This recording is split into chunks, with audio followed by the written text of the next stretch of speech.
Good evening, friends and neighbors. Hope you guys are doing well.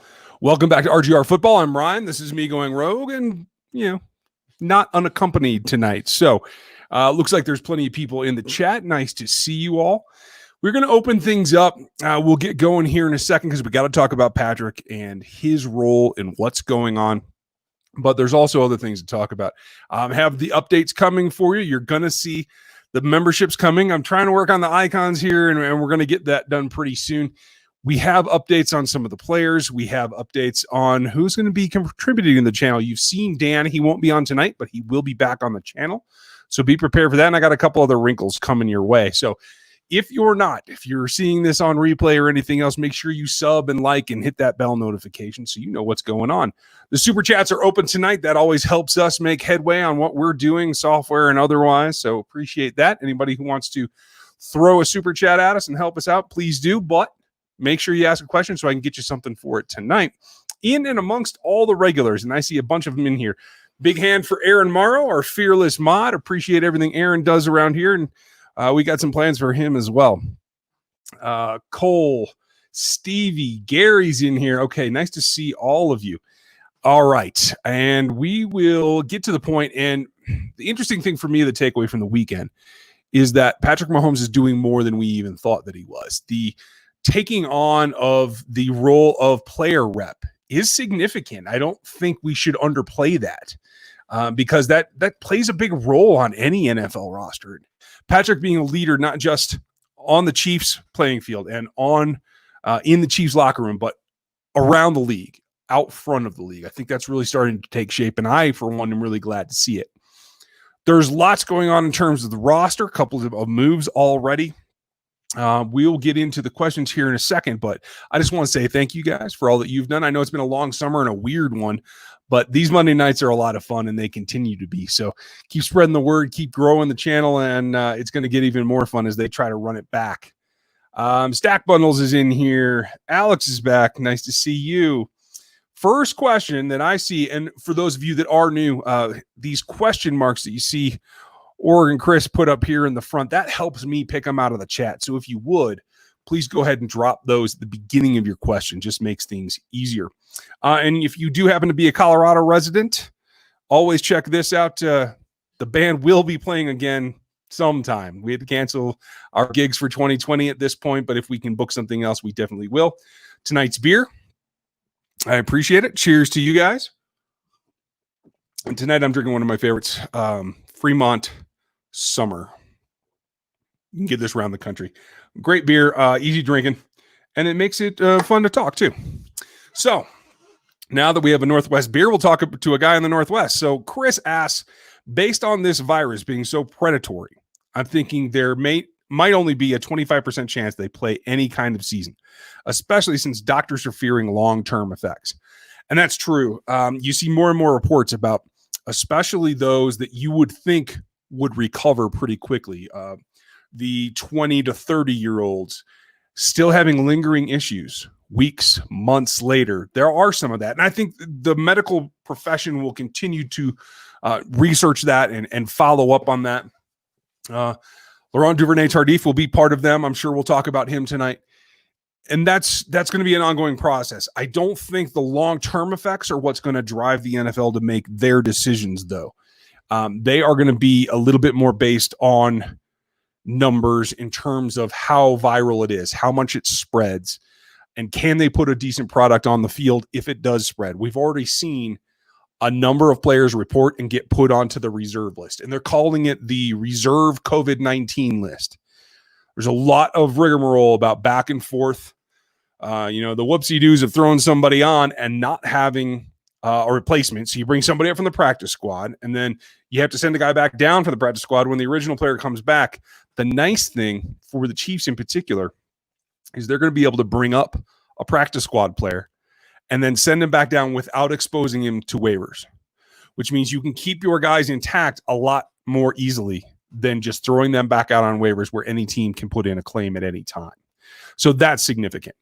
But I do think that there is a chance that they play. I still am putting my Chiefs team prediction for record at 10-2. I don't think it's going to be able to be a full slate of games. I think there will be delays. I think something will happen, but there will be football. I'm really interested to see what happens with the mask situation. I haven't seen any update on that in quite a bit.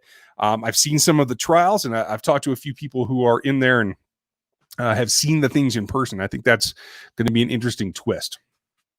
Looks like we got a super chat already. I'll try to get to that because I'm just talking on one topic. So Cole asks, how are you, Cole? I think instead of sitting 7 per game, the NFL should have whichever team has less injured players, it has many healthy ones to make up the difference. Interesting. I take it the opposite way. I wouldn't sit anybody. You have a 53-man active roster. Everybody's able to play, in my opinion. You have to be able to sustain that. And quite frankly, I don't think they have to cut below 75. I think everybody from 53 to 75 should be on the practice squad. They should all make practice squad money, and they should all be available to come straight up as soon as somebody gets sick. I think it's going to be an ongoing thing. I don't think you're going to see cases here in the fall and then see them go away. I just can't see that happening. Any other influenza type bug generally does better in the cold weather. This is a cold weather sport. So I can't see it getting better as the season goes on. I think you're going to have more attrition. So I'd like to see them keep more of an expanded, not just 16, but I would take it all the way out to 22-man practice squad. So basically everybody that you're keeping after camp, you're keeping. That would be my suggestion. Let's see. Casey, how did the Jets get 2 first-round picks and a third for Jamal Adams? I know it's talented, but the Jets made out like kings on that deal. I happen to agree with you. 2 number 1 picks for a non-quarterback is crazy. Now, I know the haul that Tunsil got, but that was a Bill O'Brien deal, so I throw that out the window immediately. There have been other deals that have been creeping up. And I like Jamal. I like what he brings, but, man, I mean, for 2 number 1s and what is effectively moving up to the 3rd round, plus a player that you can start. Jerry McDougal can start. I don't have any problem with that. I don't think anybody will. I think he will start for the Jets.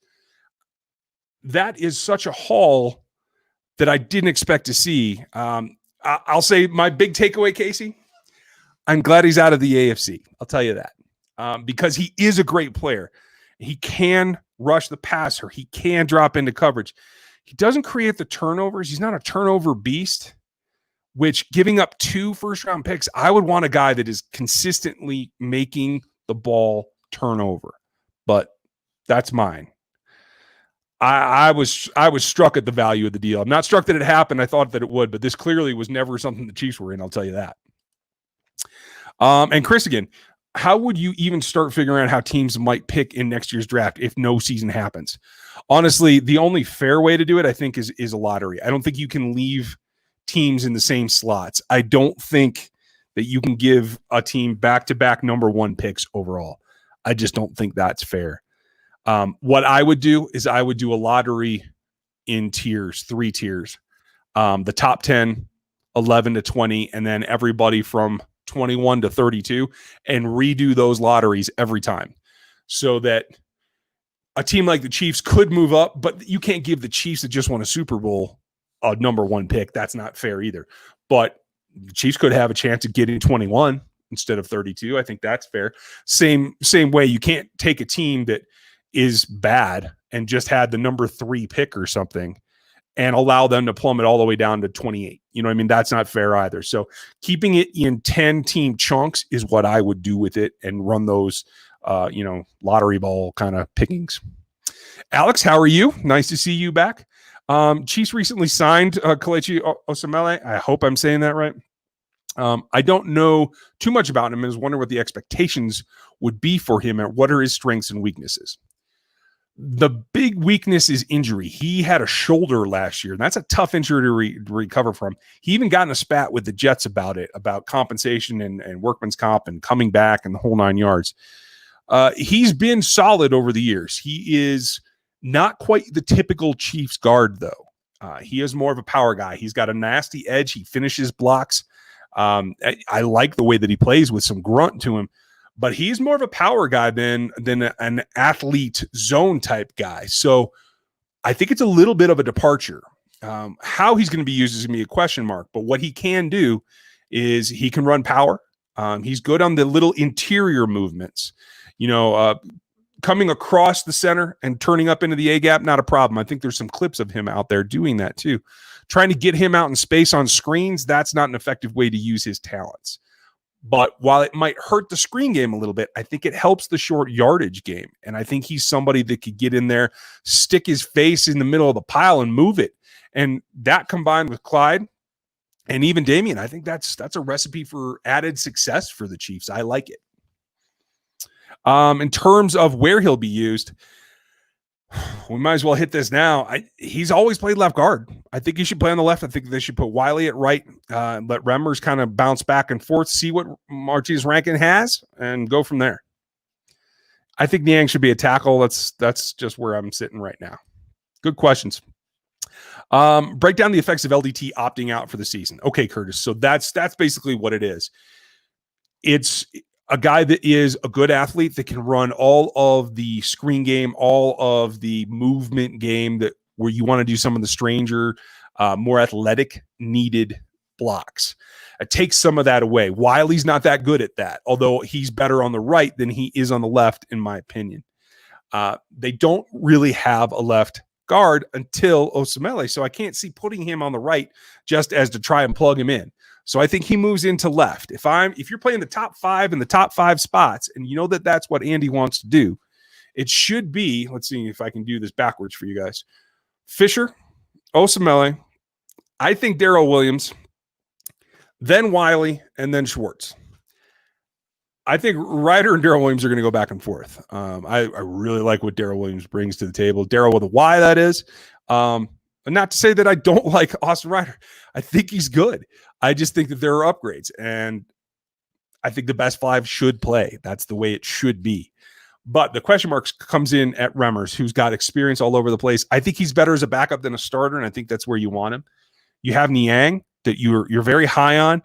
I think he needs some time to develop, though. He's still recovering from that injury that he had surgery in October last year, so he's not a full year out. And I think being a backup guard or backup tackle rather than trying to squeeze him in at guard is probably the best spot.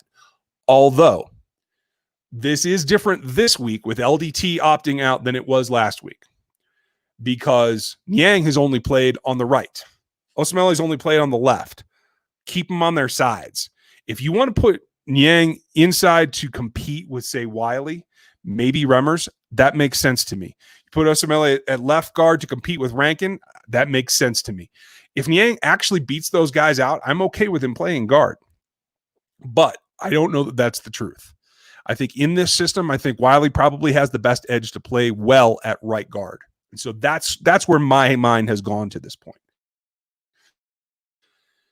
And then I would let Niang back up Schwartz and Fisher. And honestly, I would work on backing up both, because I tend to think that Fisher might actually hit the end of his tenure as a Chief before Schwartz. So you might need Niang to go over to the left-hand side. And so I want him practicing at tackle all year, flip-flopping, so that he can come in if needed. That's where I stand. Okay. Osemele signed today, you guys. I did not hear anything about his physical. He had surgery last year, Curtis. His recovery was what was at odds with the Jets. I don't believe he needs anything more beyond that. Okay, covered this for you guys too. And Spencer, no, LDT did not retire. That's not how this works. What they've worked out, they call it tolling. And basically what it means is it puts you on hold. So he's under contract this year. Say it was his only year under contract.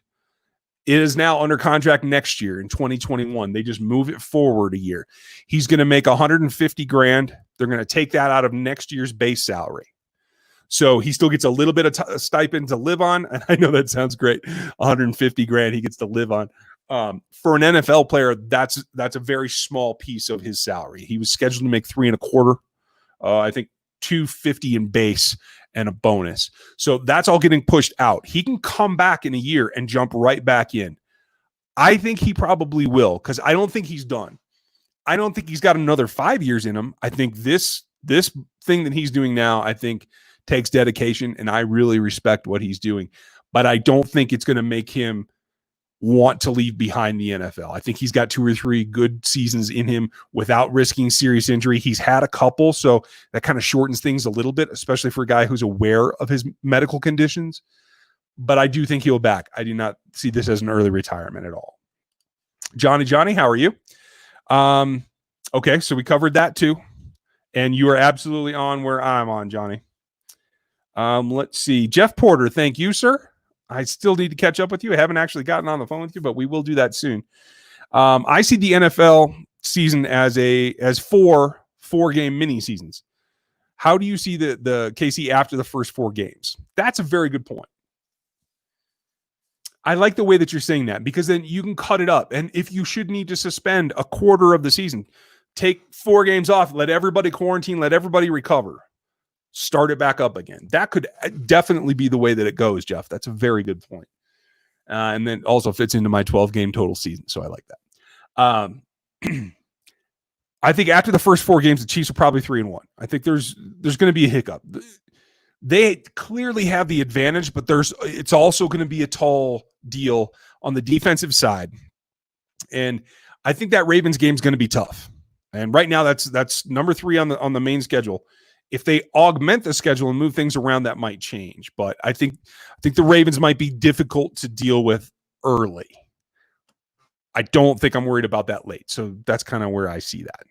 Great question, man. Thank you. Hefe, how are you? Hot and spicy. Glad you made it. Scrolled too far, you guys. This thing jumps questions like it's going out of style. Who's got the next question marks? Okay, Spencer. Where do the Chiefs stand on cap space? Right now they're at 4.13 is what we looked at today. Chris and I recorded the Locked On Chiefs podcast a little bit earlier, so go check that out as well. We're having trouble on Stitcher with that feed, by the way, so check it out on Google Podcasts or Apple Podcasts. It's 4.13, I believe, somewhere right around there, a little bit over 4. Actually, a little bit more than I thought it was going to be after signing the draft class. I don't believe that includes Osamele, so we got to get to that point. And then it's 11 next year and 85 in 2022 in terms of cap space. Let's see. Hot and spicy. Made it back. Do you think it's disrespectful to Damian Williams that we drafted a running back in the first round? Disrespectful? No, I don't think that's part of it. Is it a warning? Sure. Because, a first-round draft pick demands attention, demands a shot. I think it's also that Damian's probably going to make more money elsewhere, and they could see the end of that coming. But it's also to keep him honest and keep him pushing. There have been times outside of the playoffs, because he's money in the playoffs. But in the regular season, there have been times where I think that he could have played some games when he didn't. I think he definitely could have played better some games than he did. So I think there's a little bit of push there. It's not disrespect, but it's part of the business. So I wouldn't take it that way. I doubt that he does. I think he just sees the writing on the wall. Let's see. Tactics, how are you? Rank the following strictly by talent: Julio, Megatron, Randy, and Antonio Brown. Strictly by talent.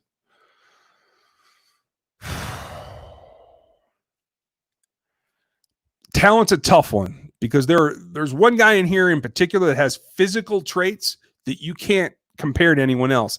That counts as talent too. So I'm going to go Moss, Jones, Calvin, then Antonio. Antonio's very good, or was. It won't ever be again. But it's just not as game-changing. What Calvin did was not doable. I don't think it's doable now. A guy that can elevate like that can use his wingspan like that. Randy Moss is the only other one, and Randy added speed to it. So Randy is the complete. I mean, it's Jerry Rice, Randy, and T.O., in my opinion. And that's just the way that it is. And I love Julio's game. I think Julio is the number 1 in the league right now, followed by Hopkins and Tyreek. Don't take me wrong, Tyreek. If you see this, I'm not trying to talk trash. I'm just saying I think those guys have just as much ability. I think they've got a little longer track record, so I'm giving them a little bit of bump. I think Tyreek Hill will be the best receiver in the league by the end of this next year. I think that's just the way it's going to go.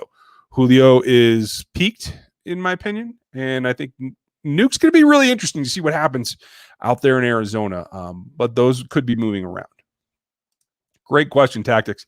Sean Kurtz, what does Osamele bring to the team?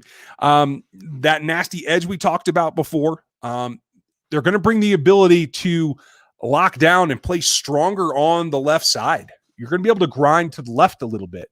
One thing is when they wanted to get short yardage, when they wanted to run power, they ran to the right a lot last year. Not always, but a lot. I think that flips now. I think you're going to run strength and power to the left a lot more. It lets Andy get creative again too and throw a few more things on the opposite side. Okay, got those. What's up, Mako? How are you?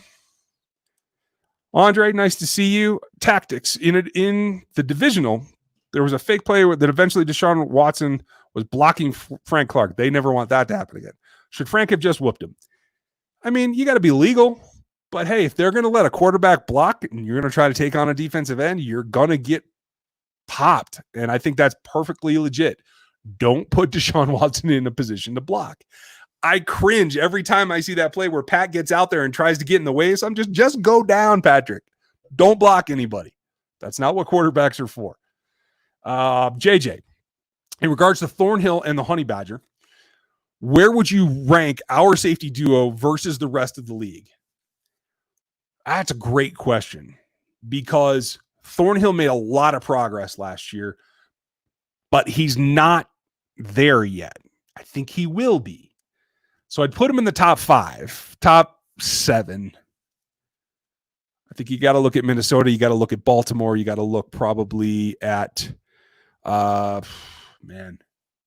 be hard pressed to list them all right now until I saw all the names. But I think after this season, if Juan's back and healthy, I think he will continue his progression. And I think now he's seen enough. I thought he was playing really good at the end of the season. And I think he's seen enough now that he's going to be able to take a step back a little bit and go do what he did in college, go attack the football. I expect him to get more interceptions this season. I expect Tyrann Mathieu to get more interceptions. Not just get his hands on them, get the interceptions. I think by the end of the year, they'll be top 3. In terms of production, we're going to have to see. Great question. Info Apocalypse. How are you? Any O-line or other positions trade candidates on rookie deals that might be similar to New England trading Cooks for 2 years left of a couple? I don't think so. I don't think nobody's going to take any risk this year. You guys know how I feel about the rumor mongers here on YouTube and on Twitter. I'm sure I will have more to shout down. I'm going to do that later in the week again. I hope you guys saw last week's. I had fun doing that one. And I will continue to do that. I think any trade rumors, especially for rookies right now, are so out of left field because no one's seen their rookies. No one's worked with their rookies yet. I don't think anything is going to do that. If you're just talking about rookie deals, as I reread your question, I think there could be a couple of guys that move around. But again, I don't think anybody wants to take any chances right now. I think it may happen if there's injuries or guys that get sick and are out in prolonged absences. That's what I would think. Off the top of my head, man, I'm having trouble coming up with somebody that I think that's even on thin ice at this point with their current team. So even if there is a trade, I don't think the Chiefs are going to be involved. Mr. Spencer, when will we know how many games Breland will be suspended for? That is a great question. I don't have any clue for you. There's so much on the NFL's table right now. They have to get it all figured out before they can even attempt to play a season. I think what'll happen is they're going to get it all straightened. The next couple of weeks, as they just are doing training and things, they're going to come down, lock down all the details and stuff. And then just about a week or two before the first game, and the Chiefs are the first game on the calendar since there are 0 preseason games. I think a week or two before that week, 10 days, something like that, we're going to hear what the deal is. And then we'll find out how many games he'll miss. My guess is he's up for a 4-week, I think, for the PEDs. He'll have that bumped down to 2, I think. And I think I haven't heard a thing about the arrest, so I'm guessing it might be 2 for that too. So maybe we're looking at 4 total. I don't know. Oh, man. And before I go any farther, I just want to say, I know he's not watching because he's probably busy, but BJ Kissel, Thank you for everything you've done for Chiefs Kingdom. It's been great to watch you, especially as you grew onto podcasts and videos and everything else. More than just the writer that I met for the first time a number of years ago. Chiefs Kingdom loves you, and you've done a hell of a job.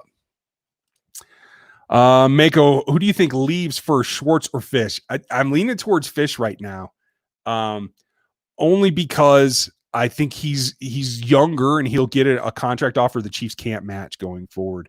Whereas Schwartz, I think, is going to be more apt to take a lower deal because he's nearing the end.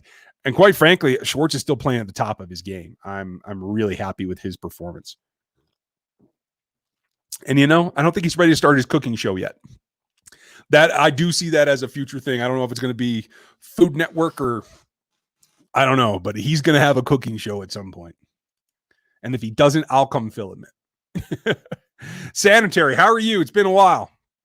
Do you think some of the secondary stats from last season were inflated because teams ran it so much on the first half of the year?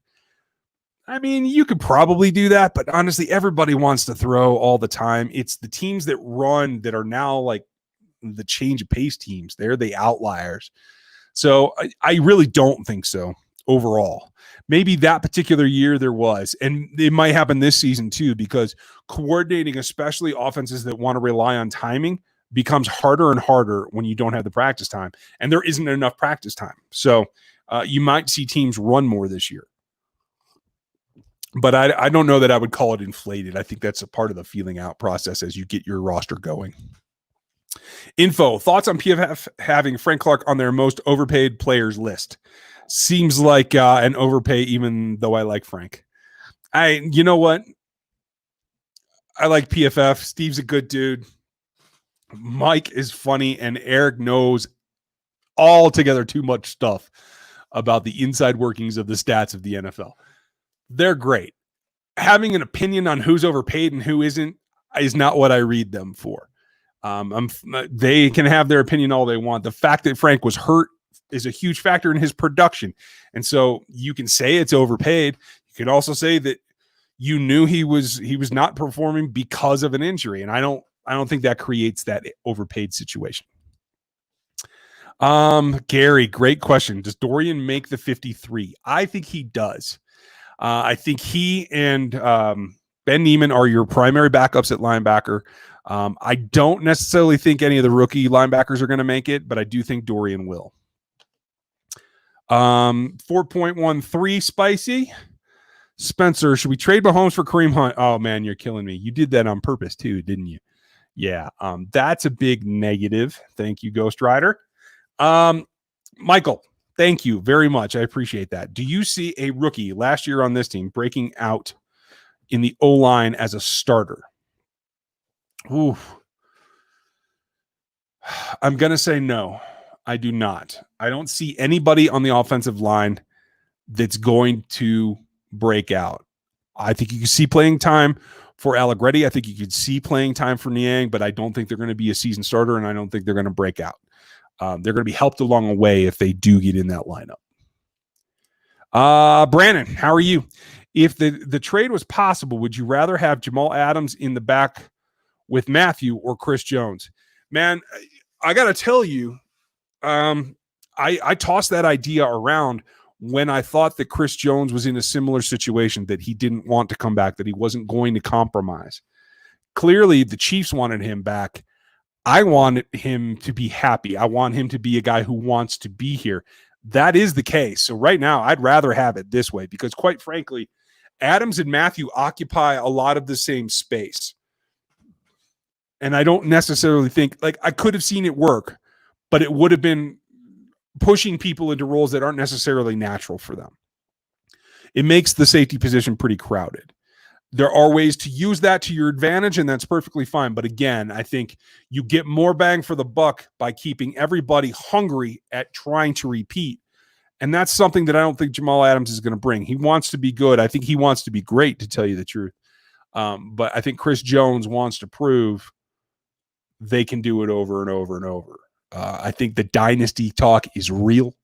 I think both Matthew and Jones are going to be key parts of it. Oh, man, that was a tough one. Brandon, no, you asked that one. I'm trying to grab this one. Testicular. Are we going to do 3 linebackers or 3 safeties? 3 safeties. They're going to run base with 3 linebackers time to time, short yardage against the Titans, those situations. But they want to play nickel a lot and 3 safety dime as well. So eventually you're going to see, I don't know if it'll be this year, but it's going to be 3 safeties and Willie Gay out there. That's what you're going to see eventually. Steve Concepcion. Did you know that 30 was actually the one who forced the kickoff fumble in the Texans game? How much credit are we giving Dave Toub for the Super Bowl run? I did not realize that off the top of my head, and nobody ever gives Dave Toub enough credit.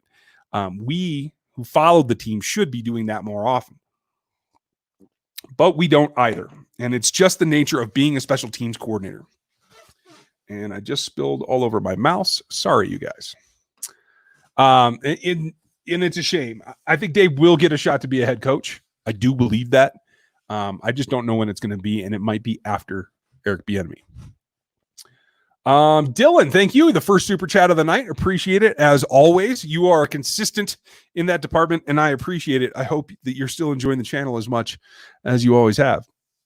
Your question, where does Speaks fit in the defense now that I feel it's sink or swim for him? That's the mystery question. Judging by how he looked on social media a couple of weeks ago, he does look trimmer to me. Not grossly so, but trimmer.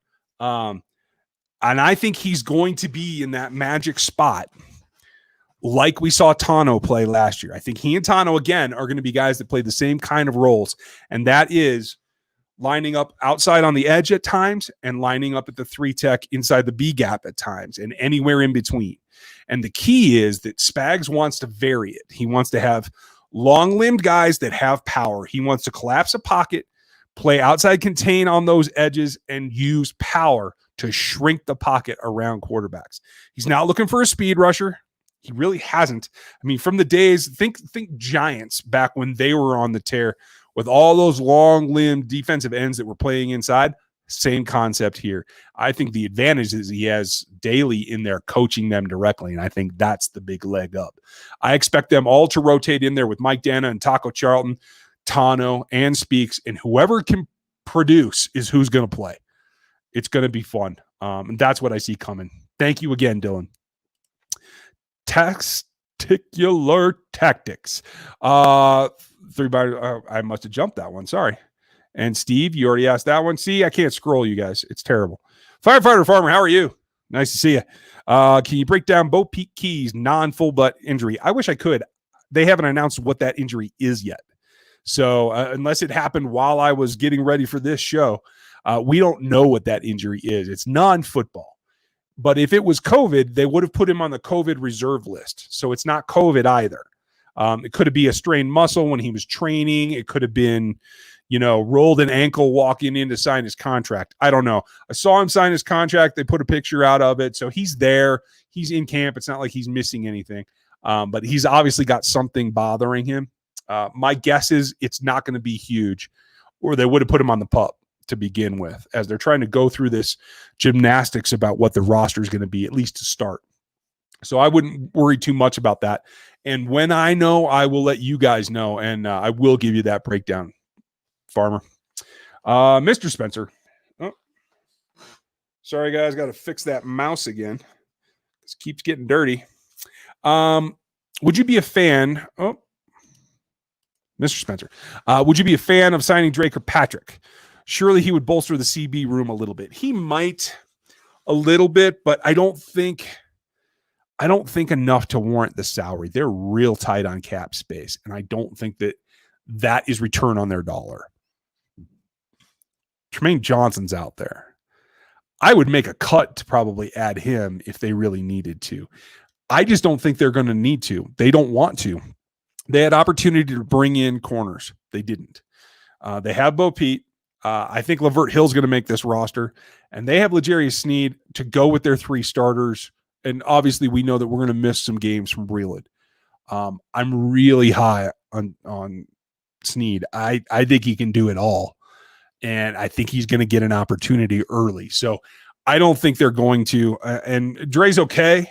I just don't think he's value, and that's what they have to have right now. Tactics. What the heck were you doing giving DeMarcus more snaps than McColl in the Super Bowl? I don't know, man. I don't see it. I think it's a comfort level, and it grows out of having packages already around. So knowing that in these kinds of plays he goes in, I don't think that's going to be the same. I think that flips this year. Norman Schreck, nice to see you. Daryl Miller, how are you? Steve Concepcion, here we go. Guys, I'm trying to keep up better tonight. Keep throwing those question marks at the beginning. And everybody who super chatted already, thank you very much. I will get to those.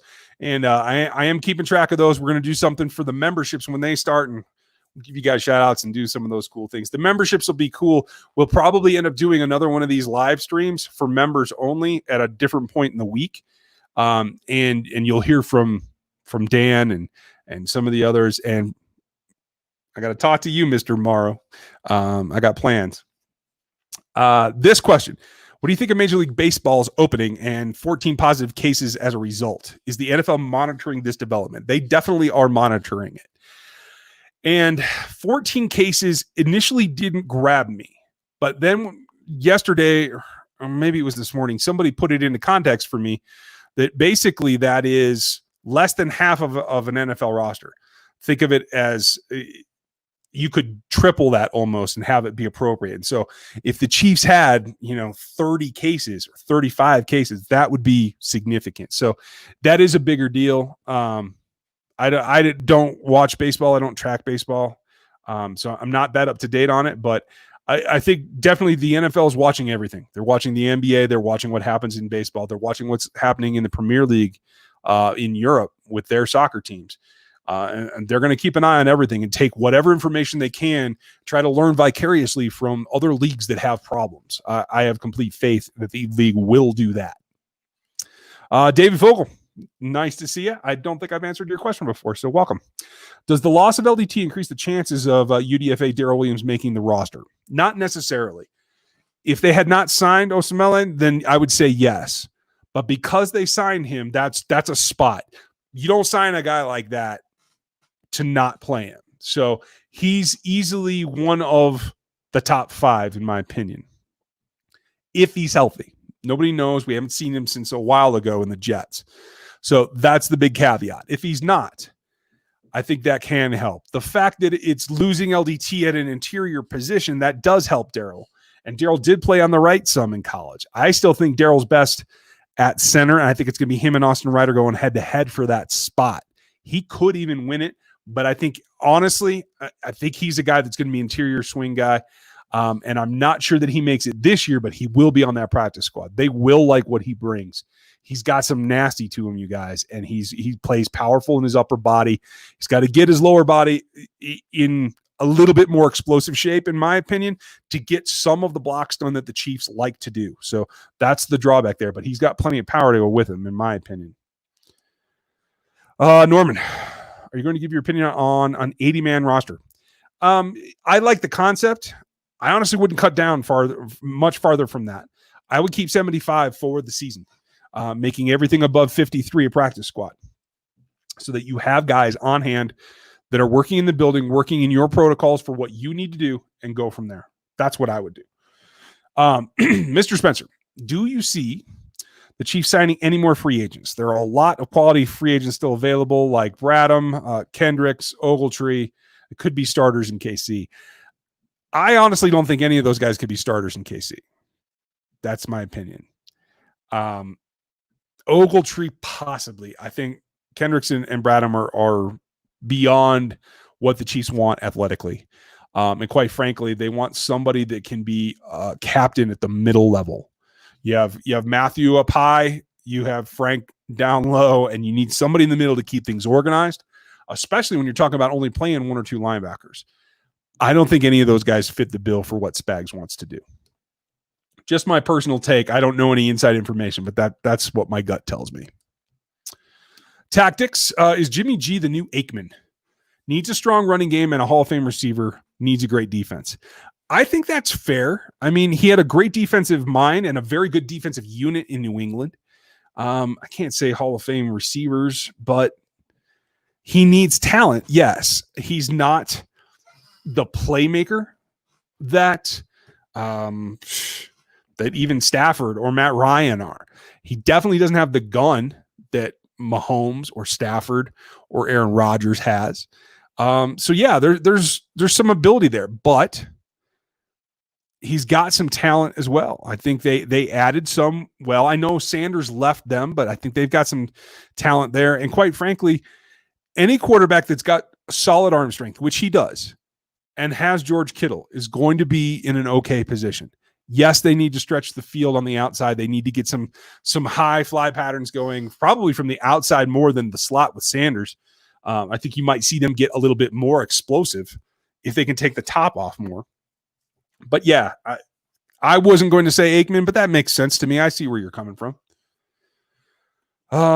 Casey, can Lucas Niang replace LDT? Not to that level, but there is a possibility that he could fill that gap. I actually think Wiley's the guy that they're going to look at first, and he's played there. He's got snaps.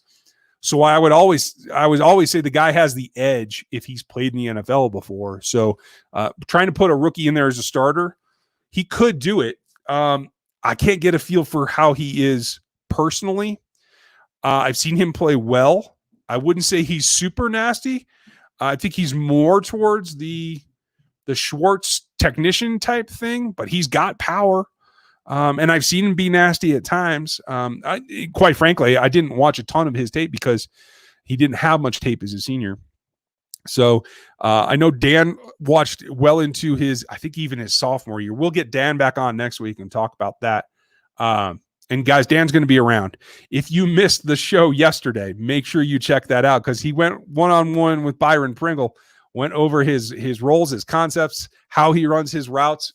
Great stuff. So we put that up yesterday afternoon, evening, something like that, and it's still sitting out there. So make sure you go check that. Next one, Ian, how are you? Put this on a shirt. They protect, they attack, but most importantly, they running it back. I like that. Chris Anderson, why is Clowney still unsigned? Because he's not exactly a motor guy. Motivation is a question for him, and performance has been a question. Does he really put out? Is he elite pass rusher? I don't think he's an elite pass rusher myself. I think he's good. But when the first thing people say about you is he sets a great edge and he's great against the run, then you're not a pass rusher. That's kind of what it comes down to. Nobody says that about Von Miller, though it's true. He plays the run great. Von Miller is a pass rusher. That's really what it comes down to for me.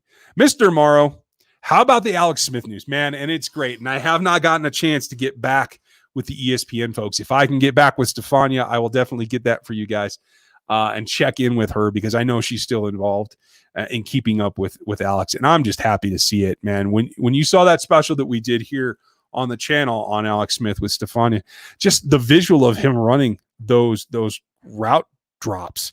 I mean, like deep route drops, not just 3 steps and out, like I was impressed. I have a ton of questions, from the physiologist and me. I want to know a lot of how that's going. I know he was wearing an orthotic that helped him keep his toes up because that nerve damage is a lot of drop foot. That's what Jalen Smith in Dallas had as well. He has since recovered. You can get some strength back. I'll be really interested to see if he's playing with the orthotic or if it's had to be modified or what that is. A lot of questions there. But, Aaron, if I can get her back, I definitely will.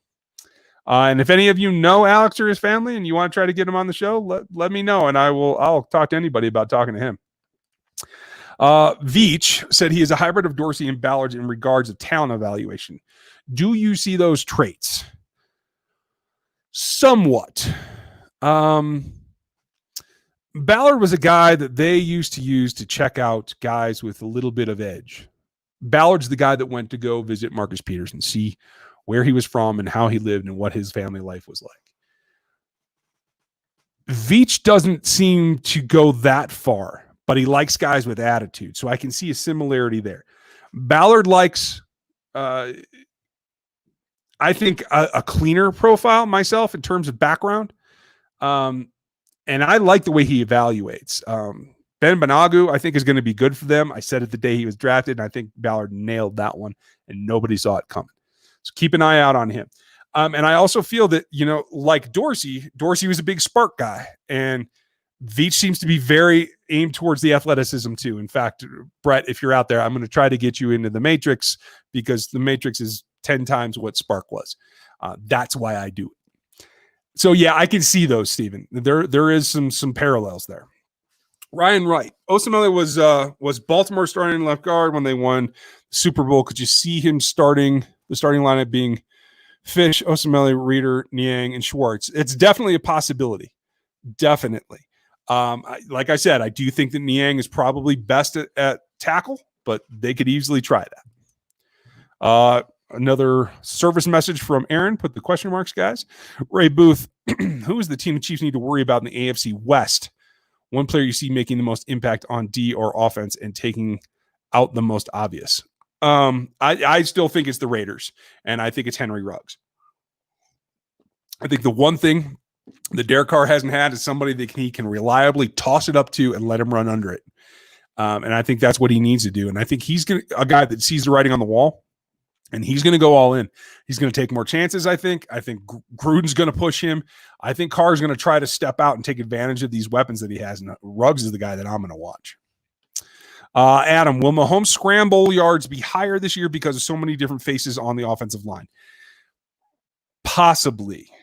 But I think teams are going away from trying to rush him up the middle, because I don't think they want him running around. So I think they're going to rush more, contain on the outside, and much less aggressively on the inside, so they can keep him in a pocket. That's my thought. Hot and Spicy, what do you think about Damian Lewis? He was a very good run blocker and gets pancakes. He is good. I was really high on him coming out. He's not as athletic as I would have liked, but I think especially if you look at this and where the Chiefs line is going, he would have fit in. I actually liked him a little bit better than Cushenberry, who ended up in Denver. So watch out for those guys. Case K, if you were the D coordinator, who are the 11 starters on the defense day one? What type of defense are you staying in most of the time?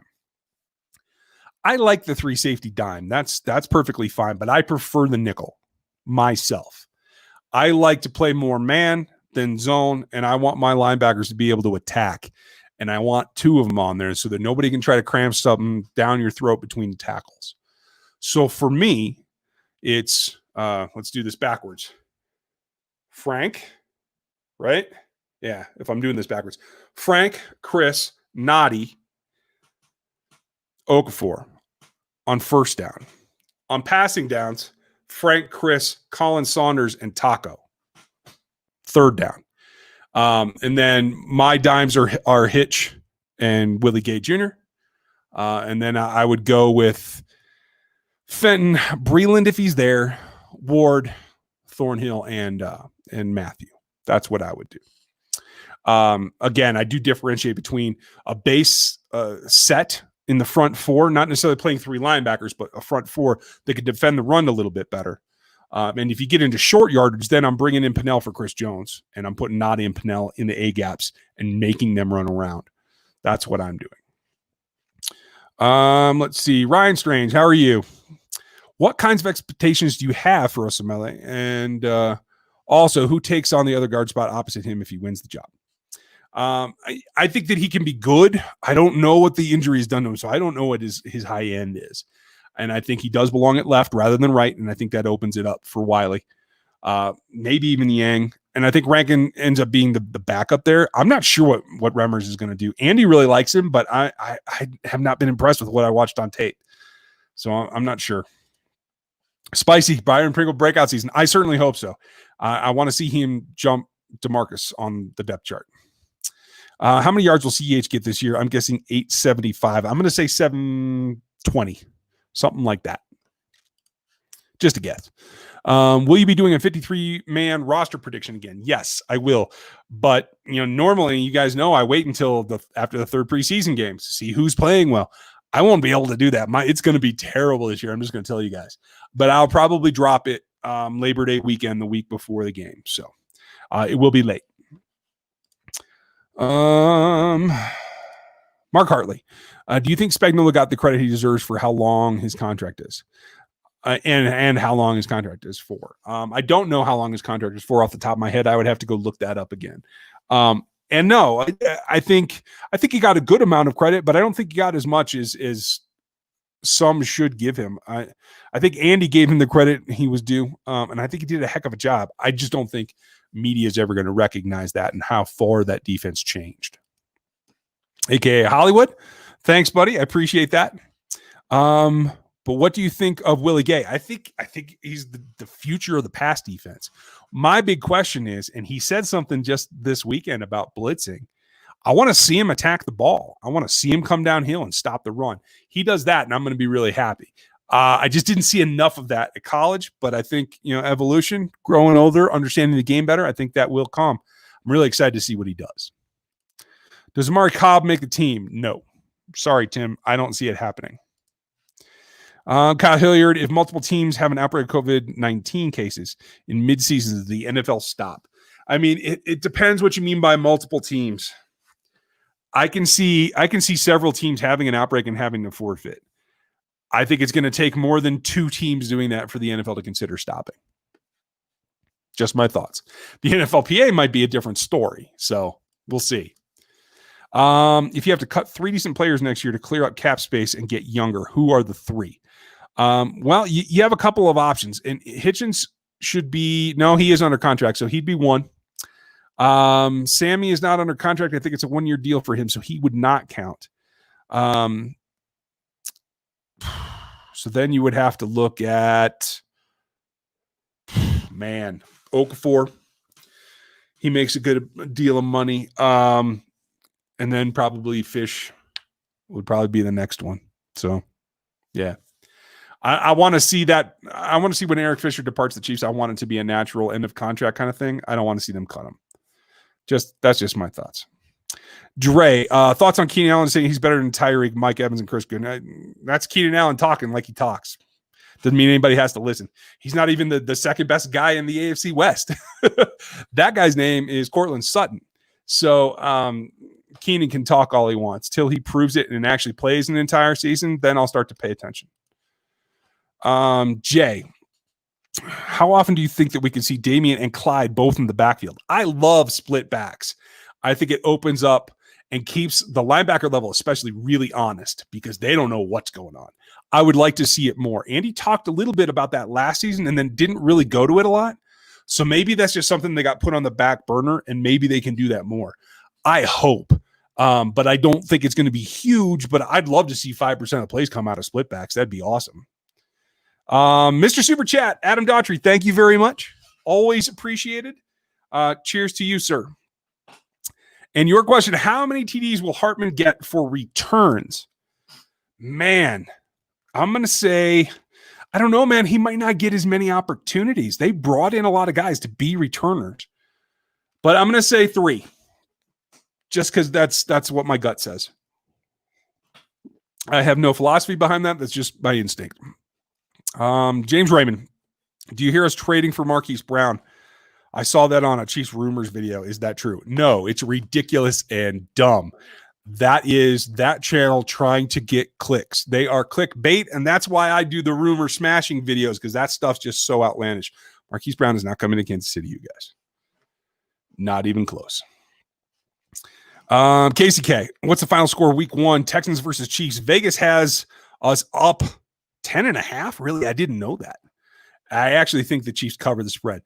Without Nuke, I don't see how they're going to score more than 21. And I think the Chiefs are going to be over 30. So I'm with you. I would probably take the over.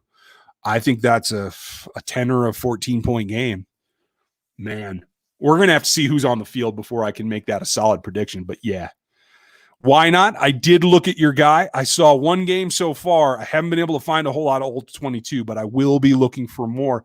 He is on my watch list, and I will get back to that. I usually get there around Thanksgiving and start looking at the college guys. So thanks for bringing him up, and he is on my list. Let's see. Chris Anderson, why is Clowney still on sign even though – oh, okay, I answered that. You just re-asked it. Okay. Sorry, guys. I'm a little bit behind. I'm trying to catch up. Michael, It's no secret that Dieter is close friends with Mahomes. Does that relationship keep him around? I don't think it keeps him around, but it doesn't hurt him. You know what I mean? Like, I don't think you can keep him just because of that. But if it's a tie, I think that does play a factor. But I honestly don't think that happens for him this year. I don't see him playing better than the top three or DeMarcus or Pringle. I like Jody Fortson. I think he can do more than Dieter. I don't know, man. I'm not going to say it's going to keep him, but it might be a tiebreaker. Let's put it that way. Tyler, could you see Willie Snead ending up? Willie Snead. See, I said that last week. You mean L'Jarius as a starting CB by midseason? Yes, I could, especially if Breland's out, because I think then you want Fenton at the nickel and you put Snead on the outside. He can play outside. He can play safety. He can play nickel. He can do it all. You could see that move around some, but yeah, I do expect him to play, especially when we know what Breland's suspension is going to be. Who do you think is better, Allegretti or Darryl? Looking on their college films, I like Darryl's game better. Allegretti was good. He was nasty, but his competition at Illinois was not up to par with what Darryl saw in the SEC. I thought Darryl played more aggressively, but still under more control, whereas I think Allegretti got out of control a little bit. And quite frankly, I have trouble seeing him playing at a good pad level. I really want to see Allegretti get his pads down, and we haven't seen him do enough yet. So it'll be a question mark. If Washington cuts Alex Smith, would you sign him to be Mahomes' backup? Sure. Tomorrow. Sorry, Chad. And I like Matt Moore a ton, but yeah, I'd sign Alex tomorrow. I don't think Alex would do it. I mean, it's been a wonderful story about him mentoring Mahomes and all that. But if he's back, if he comes all the way back and gets on the field, he wants to play. He wouldn't want to sit behind Mahomes. And quite frankly, I think it might be just a little bit too uncomfortable. I don't know. I could be wrong. I don't know either of them personally, but that's my thought. Mark, have you heard anything about using the full sideline instead of the 30-30? I have not heard that, but I have heard about stacking it back. And I believe that's also part of why they're saying that they're going to cover up the first 20 rows or so that if you run multiple benches back to the wall, you're not within, coughing distance of fans. I think that's the concept. I haven't seen any of that finalized yet, so don't hold me to it. Okay, I'm scrolling fast, guys. We're almost at an hour, so I'm going to try to hit these as quick as I can. Yeah, I got that one, Tyler. Gary, what rookie will have the best year this year? Best year in terms of production, I'm going to say Willie Gay. I think he's going to get the most opportunity as well. Okay, I got you, Tyler. Let's see. Gary, yep, got that one too. Jeremy Green, were you supposed to see they already cut Javarius Ward? Yeah, I was surprised to see that. I thought he was somebody they were going to ride all the way through the preseason to get a really good look at him. They haven't even practiced yet. So there's either something about learning in the classroom that he's having trouble with, or they just decided his size is just too much of a disadvantage in this league. I don't know what it is. You saw he also got picked up off of waivers. So Flores is a good defensive coach, and he wanted him. So I think that says something. Let's see. Spencer, thoughts on Keenan Allen? Okay, I covered that one. My ideal picks for the interior three. Ooh, that's a great question, Pi. My ideal picks without LDT. Whoo, it's going to be Osemele, Williams, and man, it's a toss-up between Wiley and Niang. I'll probably go Wiley to start anyway. See if he can recover. He was better over there than he was at left when he played. Last year, he lost something, and that's why they took him out. I want to see him get that back. Sky, how does LDT toll affect the cap this year? They get some cap space back. That might be what's reflecting in their 4.1 right now. I think it's 150 against the cap this year, and it'll go right back on to next year. Understand he gets the stipend. Yep. About his cap. Yep. Not any relief, so to speak, other than his salary moves out. Are single season TD records and yards records within reach for Mahomes this season? Neil, that's a good question. I can honestly say that I don't see a season where it's not in reach for Patrick Mahomes. I think it comes down to what kind of opportunity they have. I think teams are going to play them deep. I think they're going to play them in cover 4 a lot. Some 6. They'll mix in 3 when they have to try to disguise some stuff. They're going to play deep coverages to try to take away the big plays. And so it's going to be more short yardage. So I'm going to say that it probably isn't this season, but it's certainly within striking distance. Tactics. Who's the worst? Castle, Gerbach, Bono, DeBerg, or Blackledge? I did not see Blackledge play in person. Not once. I saw everybody else. And I will say, the foodie, Bono. Just picking him. Top 15 defense this year. Yeah, I think that's attainable. That's my goal. I would be really happy anywhere from 16 to 12. I think that's great. And I do think that's attainable. Gary, how is Clyde Edwards as our blocking RB? In terms of pass block, right? He did it quite a bit for Joe Burrow. He was effective at it. He can get overpowered. He is a smaller guy, but he knows where he's supposed to be. And even that, with Joe Burrow, who is not as mobile as Patrick, but is still fairly mobile, it worked just fine. I can see that working this season. Let's see. What is your favorite prospects, offense and defense? I assume you mean rookies. I mean, can you go against Clyde? You really can't. And my favorite on defense would be L'Jarius Sneed. Do you think Gary Dieter's the only roster? Okay, hey, we're getting into these. Sorry, you guys. I didn't mean to fall so far behind. Ryan, I remember you saying you're not planning on getting on a plane this year, but will you attend KC Denver game this year? I live in a very northwest corner of Kansas and would love to have a beer. I'd love to have a beer too. And I will consider it. We have to see how that progresses. Right now, I'm leaning towards no. I have in my family some existing conditions. My wife, my dad, very much more susceptible to the virus. So I'm not taking any chances. And if it's not this season, Ryan, we'll hit it next season. Who leads the teams in tackles? Hitchens or Gay? Willie Gay is going to be great, I think. I think you're right on track. I think he will be very good. I think the two will probably play the most. I'm just concerned that teams are going to be throwing deep. I think the guy who leads the team might end up being Tyrann Mathieu. Let's see. Jody or Lipscomb at 6. I like that, Aaron. That's a good point. I like Lipscomb a lot too. Lipscomb. I got to say that right. Do you see how personal Clyde took Seraphin saying he didn't block in college on rookie reviews? I did not see that, but good for him. Take that personal. Use it. Thanks, buddy. I appreciate it, Ryan. How scary would this offense be if they could insert prime Jamal Charles? Don't even get me started. Man, that would be incredible. Looking at history, could Osemele be like Suggs for an offense? I feel like he's a low-key upgrade. I think you could be right. I just don't know if he's healthy. We got to find out. If he is, and I can't think that if he was totally still hurt or he hadn't recovered, they wouldn't have assigned him. But I just don't know how much he's recovered. We won't know until he gets on the field. But yeah, you could be absolutely right. If Hitchens gets hurt, who plays middle linebacker? Wilson. Wilson moves in. Neiman will play. The Sam would be my guess, although they say they're teaching Willie Sam as well. So it may just be how they evolve. Sorry, guys. I'm losing my voice a little bit. I'm going to screen through these last couple and we're going to get out of here, folks. Dinner's waiting for me. If Cam Newton is the 2015 MVP, Cam, do you consider the Pats as good or even better than the Ravens and Chiefs? No, not even. Even with Cam, I don't know that they can beat the Buffalo Bills. The Buffalo Bills defense is for real. And I don't think they can beat the Ravens. I will tell you that right now. All right, you guys, getting down to the end. Last couple of questions. Ryan Lane, who will be the starting running back this season? It will be Damian.